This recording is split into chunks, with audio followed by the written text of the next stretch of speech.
Aku mau cerai hari ini juga. Aku udah capek. Kamu kenapa sih tiap ada masalah apa-apa minta cerai? Teu kabeh oge atuh kabeh masalah teh kudu diselesaikan dengan perceraian. Aku udah capek, pengen ngesan aja. Oke, ya udah kita cerai. Terus harta gono gini gimana? Kumaha kamu, we?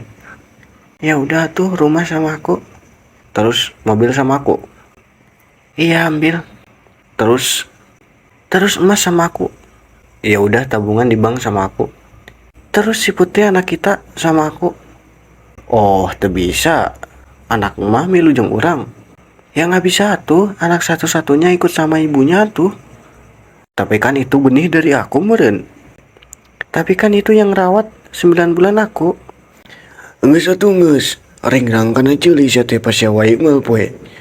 Geus we nya ayeuna mah maneh nyieun deui anakna ameh adil hiji ewang.